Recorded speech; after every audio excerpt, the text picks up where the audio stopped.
Alright, listen up everyone. They've announced that the technical regulations are changing for next season. Now there's a risk a lot of our hard work could be undone if we're not careful. So let's figure out how to mitigate this. Drivers, take a look at the developments we have and let us know what you want to invest in protecting. Alright everyone, let's get on top of this. What's up guys, Corey has no life here. Congratulations on your success in the invitational event. It might not help you in the championship standings, but it definitely helps to build your reputation. So as you heard from Carl, we have a regulation update. So we're going to go and check that out here in a second. We're just going to very quickly go through our messages to see what we can do here.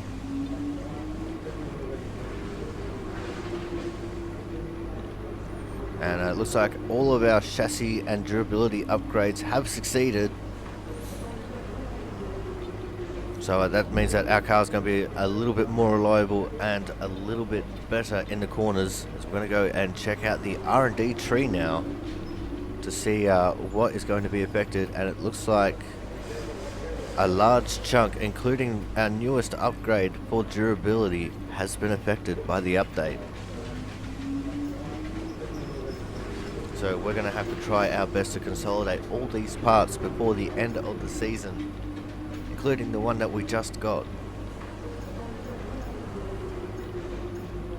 So we're just having a look at the costs of all of them. Looks like we're only going to be able to get just one of them back in for the moment.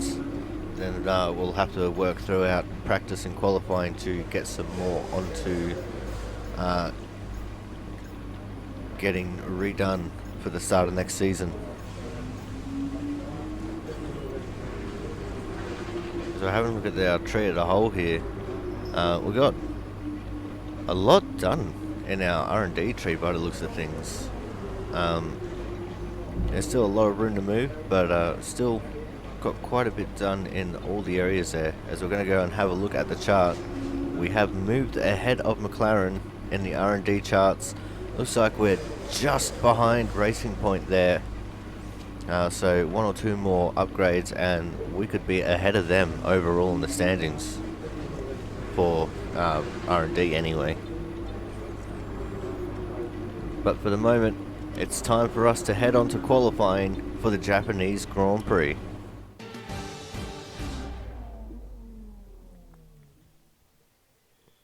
Welcome to the only figure of 8 track on the F1 calendar. We're here at Suzuka for qualifying today ahead of the Japanese Grand Prix.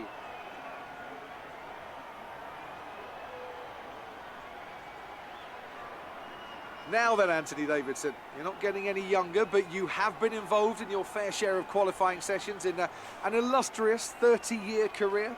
How do you deal with the pressure when you have that one chance to deliver a perfect lap? It's not so much about dealing with the pressure, it's more about how you approach the risk and just how much of it are you willing to take. You're constantly balancing the car on the edge of grip from braking, cornering and traction. And over the course of a lap, it's easy to get that balance wrong. And that's why achieving the perfect lap is almost impossible. As you say, I've been doing this 30 years now, and it never gets any easier.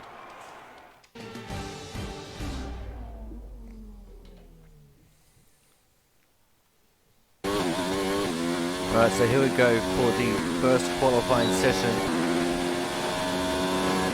We were a little bit nervous here, but with the chassis upgrades, I thought that we stood a chance to have a good fight and maybe try and hold on to a decent position here as we go through the double apex right-hander that consists of turns 1 and 2 into the slalom section.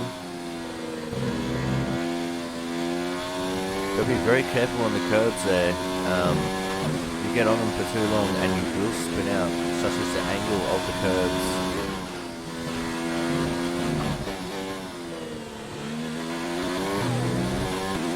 As we head into the tight right-hander, left-hander, sorry. Down the first gear, some people take second, but I like having the drive coming out of it. A very flat out section as we head towards Spoon, double apex left-hander.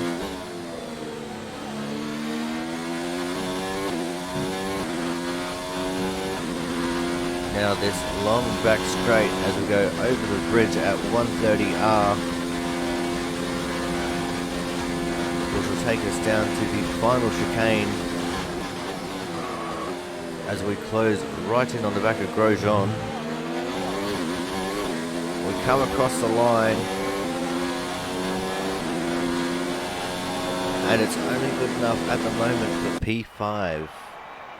We'll have a look at the end of qualifying here. Lucas Weaver up in 4th. Got myself in 9th. We've got Charles Leclerc in 10th so far. And as we go up and highlight Weaver there. Scroll down a little bit here. We've got George Russell down in 17th. So our teammate eliminated again. And Devon Butler down in 18th. Again eliminated in the first round of qualifying. We head on to Q2 right now.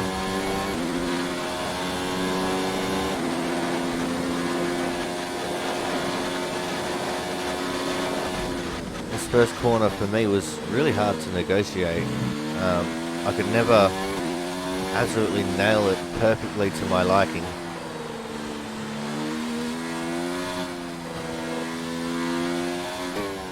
As we head through the slalom section again.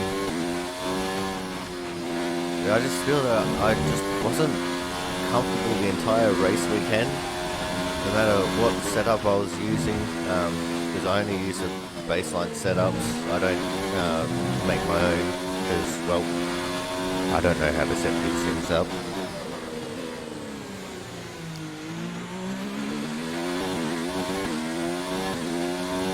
It's just like in iRacing, I don't know how to set up 90% of the cars, so I don't even bother. We head into the spoon curve, run a little bit wide on the second part of it, and on the long back straight, Valtteri Bottas is a 131. As we head down to 130R,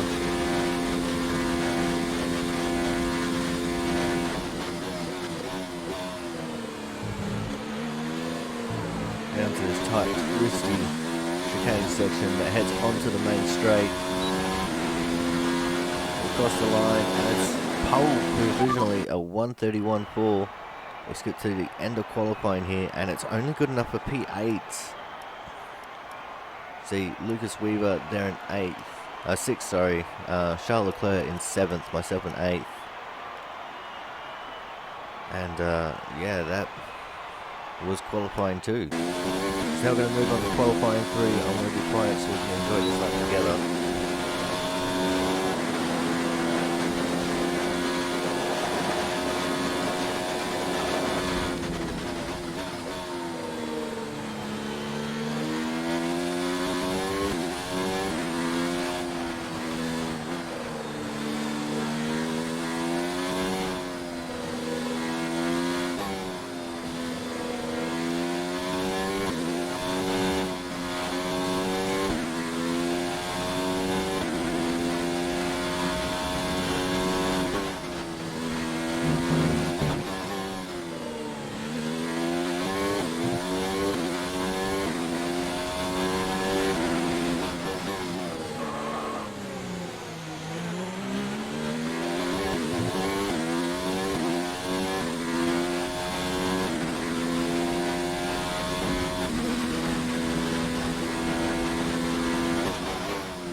Q3, and it's only good enough for P4 at the moment.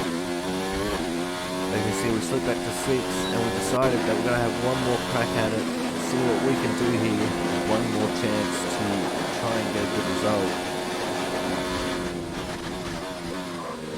You can see we're already slightly up on our previous time. absolutely pushing as hard as we can, try and improve wherever we can. Already 2 tenths up.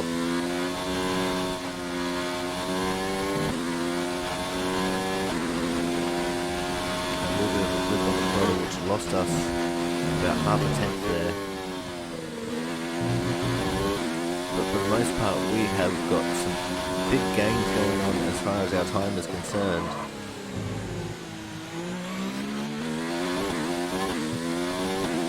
Lost a lot of time there in the hairpin that time. I'm not sure what I did wrong. I did notice that I didn't shift down in first, which could have been it, but I don't know. We're headed to Spoon now. More gains, more losses as well. But more gains than there is losses. 2.5 tenths up now. We've dumped down towards 130R. Go purple to the second sector.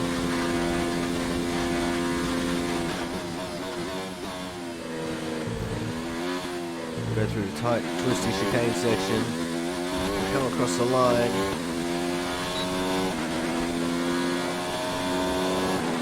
Nice job.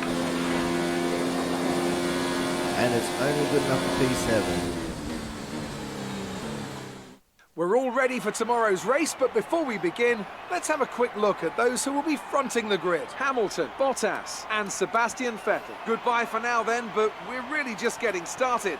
Make sure to join us again for Lights Out tomorrow. Amazing performance out there. I'm sure you're pretty happy with that. It's got to be a relief to qualify that far up the grid.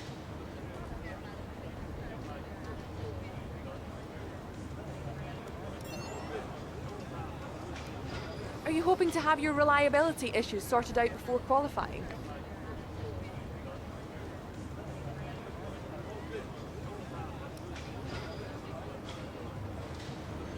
Well, thanks anyway. See there, Claire's getting a little bit frustrated with us not answering all the questions. So we see the rivalry update. We are still leading our teammate George Russell, but a little bit behind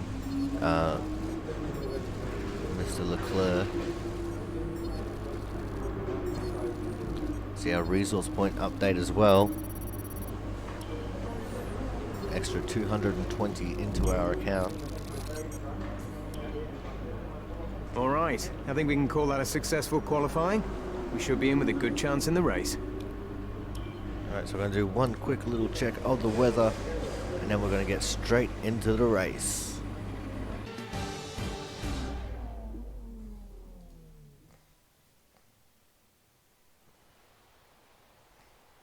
And a very warm welcome to the Japanese Grand Prix, an event that has decided a driver's championship 11 times over the years and has hosted some very memorable races as well. Who can forget Kimi Raikkonen's win from 17th on the grid in 2005, or Kamui Kobayashi's incredible drive to a podium in 2012. Joining me for today's race once again is Anthony Davidson. So, let's briefly discuss Lewis Hamilton. Everything's on the line here today and the title hangs in the balance. So how do you think they'll be coping with all that pressure? Well, I try not to think about the result too much. The worst thing you can do in this situation is think about all the what-ifs. What if I get hit going into turn 1? What if I get a penalty? What if I finish outside the points? If you let any of those kind of worries get to you, you can't focus on the job. So staying in the right mindset will be critical today. With the race minutes away from starting, here's what today's grid rundown looks like. Valtteri Bottas lines up on pole position, and starting alongside him P2 is Sebastian Vettel. As we continue through the rest of the grid today, we have Verstappen, Leclerc, Williams, and Faber, Raikkonen, Hamilton. They've taken a grid penalty. Ricciardo and Sergio Perez, Hülkenberg, Grosjean, Lance Stroll, and Butler, Sainz, Albon, Lando Norris, and George Russell. Gasly and Kevin Magnussen fills the last spot on the grid. Now it's almost time to lights out, so let's go down to the track.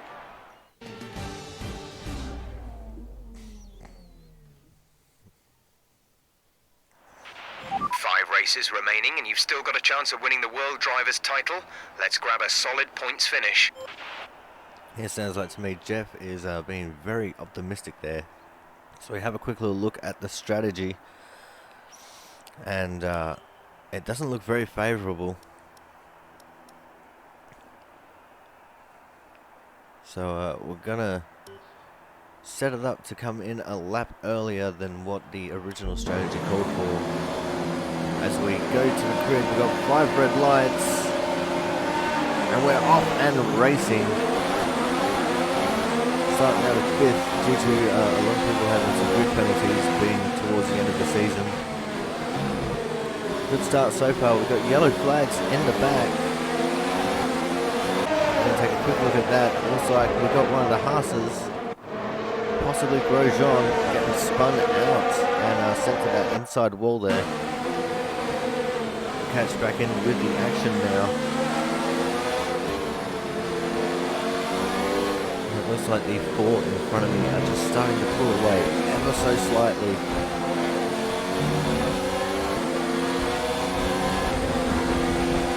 Hopefully with my OP Mercedes engine I should be able to catch up to them, as we caught up a whole lot of time there in the braking zone coming to the hairpin. We're going to go for a big dive bomb. Originally it was only meant to be on Leclerc, but we ended up going for Verstappen as well. Be careful with the front wing. You've taken some minor damage. Contacting him all the way through the exit. He's still on our right. It looks like we're just about to get him clear, and we've got him clear as we head into the braking zone for Spoon. We run a little bit wide, which allowed him to get back up on our inside very slightly there. And now we're making a long run towards the back straight, heading into 130R.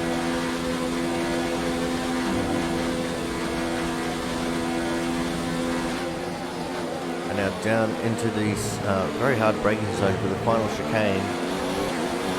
That is lap 1 in the books. Now we move on to the end of lap 4, and this is going to be our in-lap.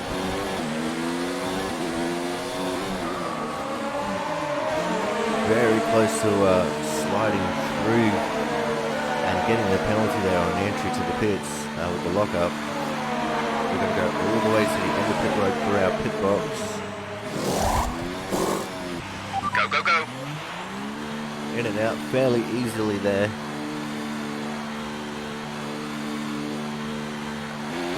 Look after these tyres now. We want to finish the race on this We're compound. definitely pitting by ourselves. Right back towards the back, second last. As now we've moved on to the end of the race, the final lap of the Grand Prix. Nothing much really happened, but up on the inside there, Leclerc going for a big dive after he finally caught back up to me. Pushed me off the track. A little bit of a yellow flag there behind me as well. We're going to go check out the replay. I did squeeze him over a fair bit, and then that definitely looked like a center kind of a move that he was going to throw on me. And it didn't work out for him. He actually got overtaken by Lucas Weber. So now we just got to try and continue our way on to finish this lap. And hopefully score a solid 5th position here. It looked like the overcut was a bit stronger here at Japan than the undercut. The undercut did not work at all.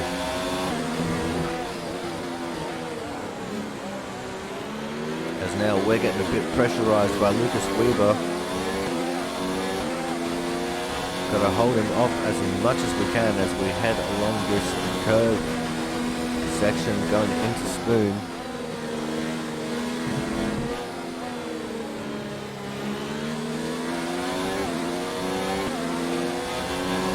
Along the long back straight, heading Less into than a lap of fuel 130R. now. The tank is empty.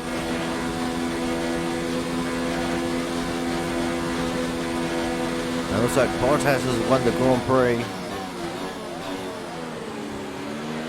Lewis Hamilton gets the fast lap of the GP. Max Verstappen then eclipsed it. We come across the line, and it's P5 for us. Okay, good job, mate. Really well done. That was a fantastic drive.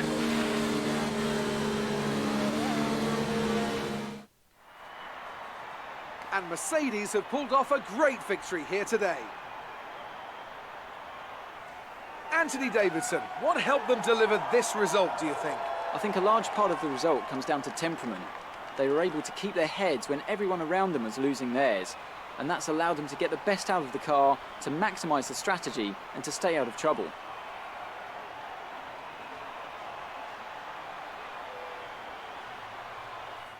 After an excellent performance at the Grand Prix, I'm sure there'll be plenty of celebrations tonight amongst the Mercedes team, and they certainly deserve it.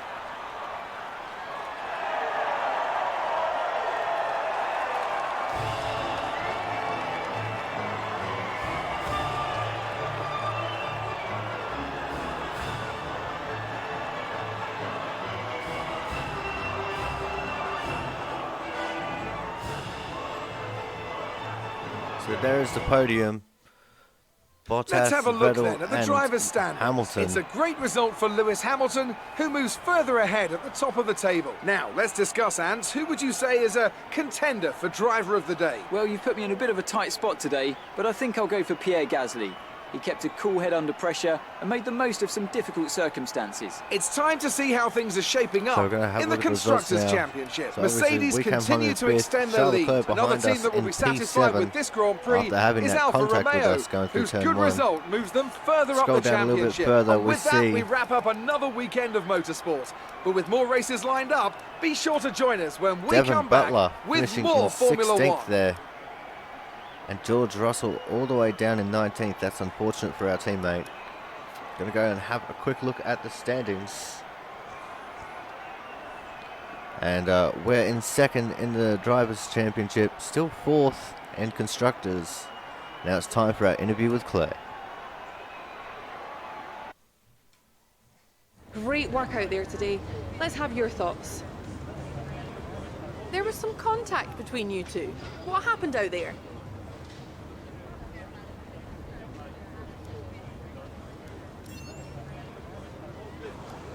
Do you have any comments about the collisions?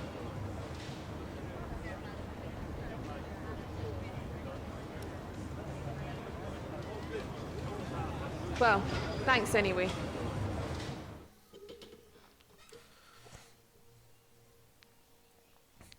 So there we go, that is the end of the Grand Prix, 5th position for us. We're going to go have a look at the Rivalry update here.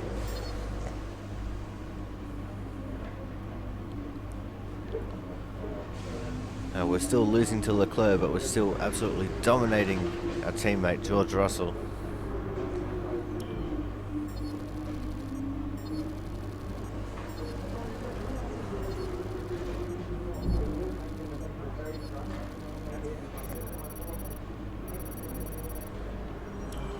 We've got 868 resource points to play with as well. That's a great result. You did really well.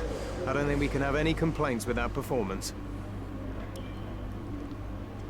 Looks like both your rivals are going to the same upcoming historical event. If you took both of them on, it could be a great chance to earn yourself some coverage. Get the fans interested. And there's some more interviews if you guys would like to read them.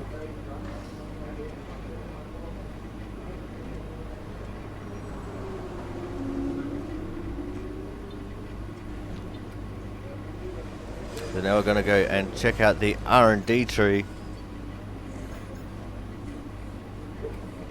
And as you see, we've consolidated a lot of the parts. We're going to get at least 2 more here.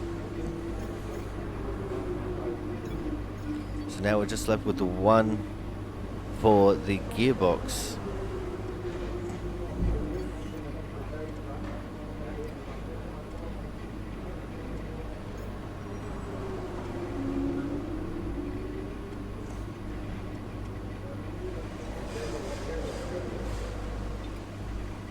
As that is going to end up this episode, guys. Make sure you like, comment and subscribe. As normal, we're going to leave it with the highlights here as provided by Formula 1, and I'll see you guys next time.